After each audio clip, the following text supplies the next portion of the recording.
In the last section, we put together our first action creator that makes use of Redux Thunk. I now want to add this action creator to one of our components inside of our application and make sure that the instant our application starts to boot up, we actually fetch the user and then do something with them. So if you recall, we had previously been looking at this diagram right here. We had said that we wanted to attempt to fetch this user. We wanted to call this action creator really the instant our React application boots up. And so the immediate question, the immediate thing that we really want to be thinking about is, well, where should we really add this action creator to?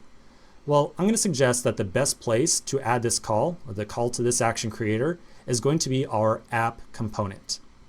So here's our app component, which right now really just contains our different routing logic.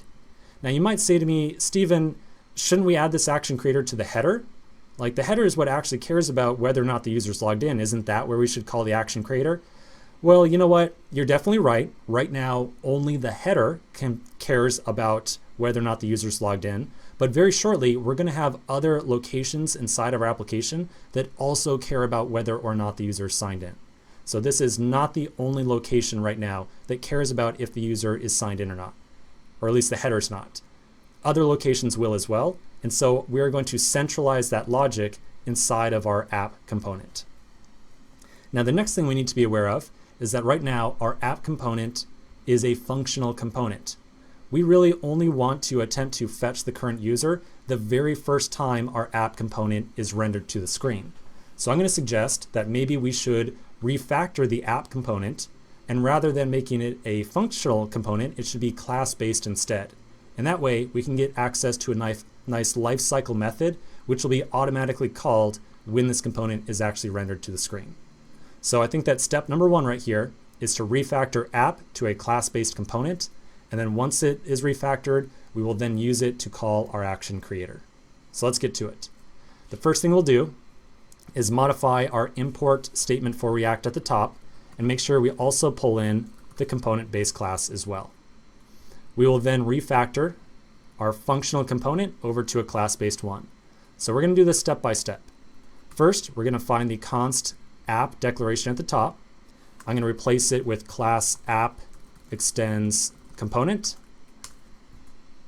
Now here's the same return block that we had before. You'll notice that we still have the closing curly brace at the very bottom from the arrow function that we just replaced. So all we really have to do now is make sure that we wrap this return statement inside of a render function. So as a new line, I'm going to add the render method.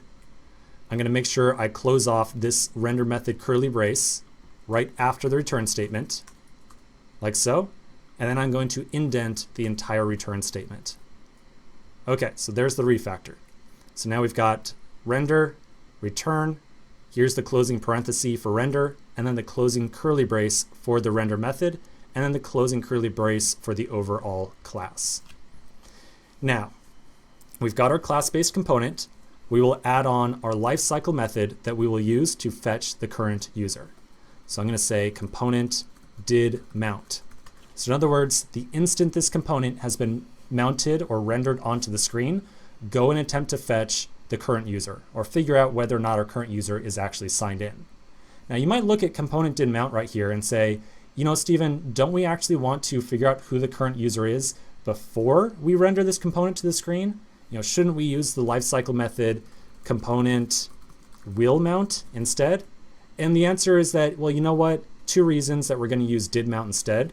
Number one, in future versions of React, the component will mount method might be getting called multiple times automatically. And so by convention, component did mount is now looked upon as being the preferred location to make any type of initial AJAX request or anything like that. In addition, the difference in time between component will mount and component did mount is essentially nil, essentially zero. So there's not really a big difference from the speed of the request if we call it from component will mount or did mount. Not a big difference there. Okay, so we've now got a great location to call our action creator from. Our next step is going to be to wire this class or this app component up to receive action creators from the Redux side of our application. So if you recall, that is where we're going to bring in the use of the connect helper from the React Redux library. So again, going a little bit into the details of React Redux. So that's going to be its own little challenge. So I think that we'll take a quick break right now. We'll come back in the next video and we'll wire up our app component and make sure that it is able to call action creators inside of our application. So I'll see you in just a second.